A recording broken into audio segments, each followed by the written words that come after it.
কোনো একজন ছাত্র পড়ছে, সে পড়ার 20 মিনিটের মধ্যে যেটা পড়লো তার 40% ভুলে যায়। এই যে পড়া যেটা সে ভুলে যাচ্ছে সেটা মনে রাখার যে কৌশলটা তিনি বলে দিয়েছেন সেটাকে বলা হচ্ছে, আজকে সেটারই উত্তর খুঁজবো। বিজ্ঞানীরা কি বলে গেছেন, বিশেষ করে মনোবিজ্ঞানীরা, যে উত্তরটা আমরা পাবো সেটা সত্যিই আপনাদের এতদিনের ধারণা হয়তো পাল্টে দেবে। বন্ধুরা, আমরা আমাদের ছাত্রদের বা নিজেদের ছেলে মেয়েদের প্রায়ই বলি না যে মুখস্থ করতে হবে, অমুক চ্যাপ্টারটা মুখস্থ করতে হবে, নামতা মুখস্থ করতে হবে, সূত্র মুখস্থ করতে হবে। তা এই মুখস্থ করাটা কতটা যুক্তিযুক্ত?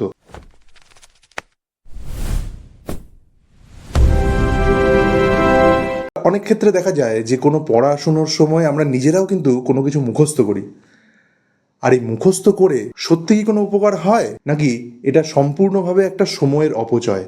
আজকে সেটারই উত্তর খুঁজব। বিজ্ঞানীরা কি বলে গেছেন, বিশেষ করে মনোবিজ্ঞানীরা, যে উত্তরটা আমরা পাবো সেটা সত্যিই আপনাদের এতদিনের ধারণা হয়তো পাল্টে দেবে। তাই সম্পূর্ণ ভিডিওটা দেখুন। যে ধারণাটা তৈরি হবে সেটা কিন্তু আমরা নিজেদের জীবনে যখন প্রয়োগ করব অনেকটা সুফল পাবো।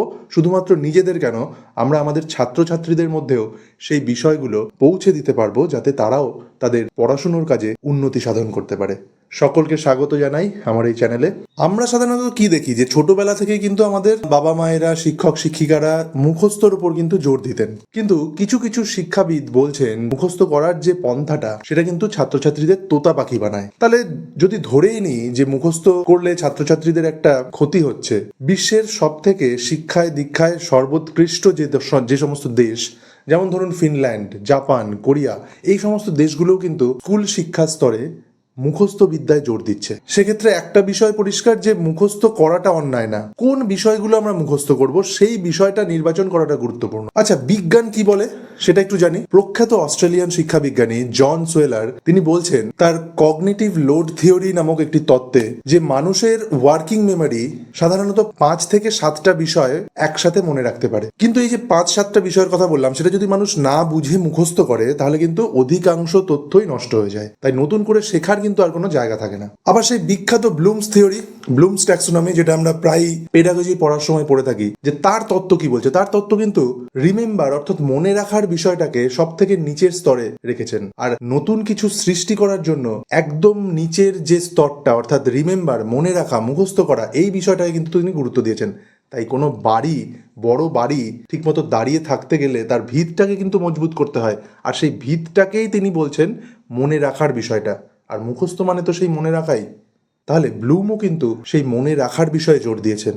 আর ব্লুমের যে স্তরগুলো, সেই স্তরগুলোর একদম ওপরে রয়েছে সৃষ্টি করা বা ক্রিয়েট করা। তাহলে আমরা শুরু থেকে যদি মনে না রেখে কাজটা শুরু করি, আমরা তো সেই লক্ষ্যে কখনোই পৌঁছতে পারবো না, নতুন সৃষ্টিই তো হবে না। ভিত যদি ভালো না হয়, বাড়িটাও তো ধসে পড়বে। এখন পুরো বিষয়টাকে যদি আমরা পক্ষে আর বিপক্ষে এইভাবে দেখি, যে কোন কোন বিষয়গুলো এই মুখস্থের পক্ষে রয়েছে, অর্থাৎ সেই জায়গাগুলোতে আমরা মুখস্থ পদ্ধতিতেই আমাদেরকে অতিক্রম করতে হবে, আর কোন জায়গাগুলো আমরা মুখস্থের কৌশলটা অবলম্বন করব না, সেটা যদি একবার দেখে নিই। এই ধরুন নামতা বা বীজগণিতের সূত্র, এগুলো যদি আমরা মুখস্থ না করি তাহলে কখনোই তো আমরা গণিতে পারদর্শী হতে পারবো না বা অঙ্কও করতে পারবো না। আবার ধরুন ভাষা শিক্ষায়, সেটা বাংলা হোক বা ইংরেজি হোক বা আরবি হোক বা ফরাসি হোক, যাই ভাষা হোক না কেন, ভাষা শিক্ষায় আমরা যদি শব্দ ভাণ্ডার মুখস্থ না করি, মনে না রাখি, তাহলে তো সেই ভাষা শিক্ষাই অসম্পূর্ণ।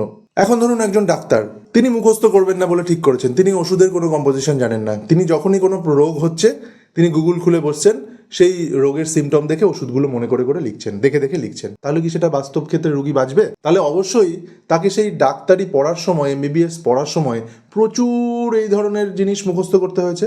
আমরা বাস্তব দিক থেকে দেখছি, তাহলে মুখস্থ এই বিষয়টা থেকে কিন্তু আমরা কখনোই দূরে সরে আসতে পারবো না, চাইলেও পারবো না। কারণ বাস্তবে চলার জন্য এই মুখস্থ বিদ্যার কিন্তু আমাদের দরকার আছে। এই মুখস্থ বিদ্যার বিপক্ষেও কিন্তু অনেক যুক্তি আছে। নানান সময় নানান মনোবিজ্ঞানী কিন্তু বিভিন্ন রকম তত্ত্ব দিয়ে গেছেন। এই ধরুন এবিঙ্গাস, তার যে ফরগেটিং কার্ভ, তাতে তিনি বলছেন যে 72 ঘন্টার মধ্যে একটি মানুষ যা যা শিখেছে, সে 72 ঘন্টা আগে যা যা শিখেছে বা যা যা জেনেছে, তার 70% ভুলে যায়। এটা প্রমাণিত। আবার ধরুন এমন ছাত্রদেরও আমরা দেখেছি যে শুধুমাত্র মুখস্থ বিদ্যার উপর নির্ভরশীল। সে যদি নতুন কোনো সমস্যা পায় বা নতুন ধরুন কোনো অঙ্ক তাকে দেওয়া হলো, সে কিন্তু রীতিমতো হাবুডুবু খাবে। সে কিভাবে সলভ করতে হবে সে সেটা জানে না, কারণ সে কিন্তু চিন্তা করতেই শেখেনি। তাহলে এটা কিন্তু একটা ডিমেরিট মুখস্থবিদ্যার, যে বেশি মুখস্থ করবে তার নিজের চিন্তা ভাবনা করার যে ক্ষমতাটা সেটা কিন্তু আস্তে আস্তে হারিয়ে যাবে। আরও একটা বিষয়, আমরা যদি একটু তাত্ত্বিকভাবে ভাবি, যে আমরা তো গুগলের যুগে বাস করছি, তাহলে যে বিষয়গুলো আমরা নিজেদের মাথায় ঢুকিয়ে নিজের ব্রেনকে ভারাক্রান্ত করব, সেটা তো সত্যিই অযৌক্তিক। কারণ যদি কিছু মনে হয়, কোনো কিছু জানার বা কোনো সাল মনে রাখার, কোনো নাম মনে রাখার যদি মনের মধ্যে কৌতূহল হয়, সেটা তো আমরা গুগল করেই জেনে নিতে পারবো। অযথা নিজের ব্রেনকে, নিজের মস্তিষ্ককে কেন আমরা স্ট্রেস দেব? সুতরাং তথ্য মনে রাখার বিষয়ে আমরা প্রযুক্তি নির্ভর হতেই পারি, শুধুমাত্র নিজেদের মধ্যে এইটুকু অন্তত ক্ষমতা যেন থাকে, সেটা বিশ্লেষণ করার ক্ষমতা।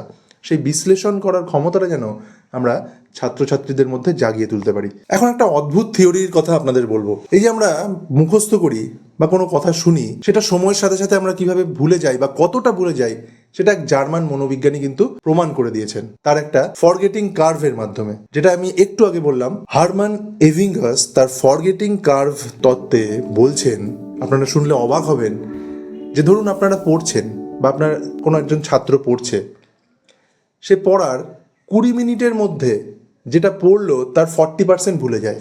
পরবর্তী 1 ঘন্টার মধ্যে 56% পড়াটাই সে মাথা থেকে বেরিয়ে যায়, সে ভুলে যায়।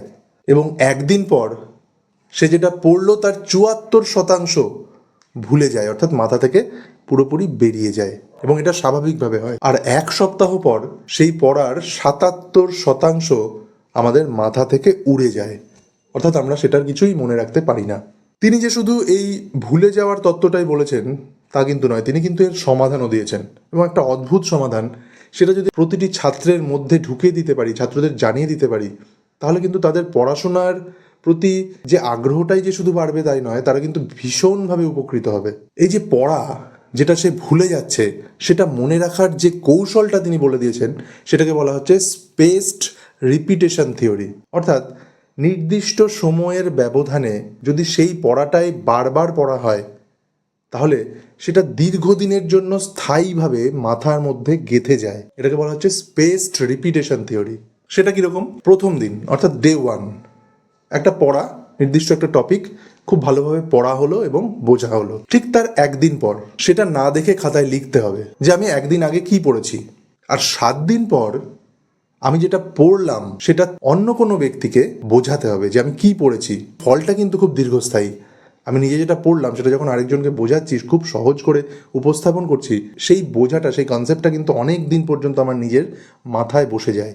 আর 30 দিন পর তখন আপনি নিজেকে প্রশ্ন করুন যে আমি 30 দিন আগে ঠিক কী পড়েছি, সেটা কতটা পারছি, নিজেকে চ্যালেঞ্জ করুন। তাহলে স্পেসড থিওরি কি? স্পেস থিওরি এটাই, প্রথম 1 দিন, তারপরের 1 দিন, তারপর 7 দিন, তারপর 30 দিন, এই গ্যাপটা মেনটেন করে যদি আমরা এইভাবে একটা জিনিসই বারবার রিভাইজ করি, তাহলে অটোমেটিক সেই কনসেপ্টটা আমাদের মাথায় অনেক দিনের জন্য, বছরের পর বছর আমরা ভুলবো না। আপনারা কিন্তু আপনাদের ছাত্রছাত্রী, ছেলে মেয়েদের ওপর এই পদ্ধতিটা অ্যাপ্লাই করে দেখতে পারেন, তাদেরকে বলতে পারেন বিষয়টা। তাহলে মোটামুটি কিন্তু একটা জিনিস ক্লিয়ার, যে মুখস্থ করা বিষয়টা কিন্তু খারাপ না, কিন্তু না বুঝে মুখস্থ করাটা অত্যন্ত খারাপ। তাহলে সোজাসুজিভাবে, সহজ সরলভাবে যদি আমরা বলি, সহজ পথ হচ্ছে 3টে। 1 নম্বর, না বুঝে একদমই মুখস্থ নয়, আগে বুঝে নিতে হবে। বোঝার পরে আমরা যখন সেটা মুখস্থ করব, সেই পড়াটা কিন্তু অনেক বেশি দীর্ঘস্থায়ী হবে। নাম্বার 2, স্পেসড রিপিটেশন পদ্ধতি, অর্থাৎ একবারে সমস্ত বিষয়টা মুখস্থ নয়, বারবার গ্যাপে গ্যাপে 1, 1, 7, 30 এইরকম ইন্টারভাল দিয়ে আমরা যদি একটা জিনিস বারবার রিভাইজ করি, তাহলে সেটাও অনেক দিন, অনেক বছর পর্যন্ত আমাদের মাথায় কিন্তু স্থায়ীভাবে বসে যাবে। জার্মান বিজ্ঞানী রিচার্ড ফেইনম্যান তিনি বলেছিলেন, আমরা যদি নিজেই ঠিকমতো না বুঝি, তাহলে অন্যকে বোঝাবো কী করে? তাহলে আমরা যদি আরেকজনকে বোঝাতে পারি, কোনো একটা টপিকে কোনো একটা কনসেপ্ট ক্লিয়ার করতে পারি তার কাছে, তাহলে সেটা কিন্তু নিজের কোনো টপিক বোঝার ক্ষেত্রে সব থেকে বেশি কাজে দেবে। তাহলে 3য় পদ্ধতিটি কিন্তু খুব বেশি ইম্পর্টেন্ট, আরেকজনকে বোঝানো, টিচ করা, এটা খুব বেশি গুরুত্বপূর্ণ বিষয়। তাহলে বন্ধুরা, আমি যদি একটা বাক্যে পুরো আজকের আলোচনাটা বলি, তাহলে এটা বলাই যায় যে মুখস্থ বিদ্যা হচ্ছে এমন একটা বিষয় যে সিঁড়ির প্রথম ধাপেই থেমে যাওয়া, সেটাকে ভাবলে কিন্তু চলবে না। আমরা মুখস্থ করব, বুঝে মুখস্থ করব, এবং এই সঠিক পদ্ধতিগুলো অবলম্বন করে মুখস্থ করব। তাহলে আমরা আমাদের ছাত্রদের বা নিজেরাই নিজেদের ক্ষেত্রে যদি এই পদ্ধতিগুলো প্রয়োগ করি এবং উপকৃত হতে পারি, তাহলে অবশ্যই সেই দিন আপনাদের এই ভিডিওটার কথা মনে পড়বে। আর যদি আপনারা এর মধ্যে এই ধরনের পদ্ধতি অবলম্বন করে উপকার পেয়ে থাকেন, অবশ্যই কমেন্টে জানান। আপনারা প্রত্যেকে ভালো থাকুন। দেখা হচ্ছে পরবর্তী ভিডিওতে খুব শীঘ্রই। ধন্যবাদ।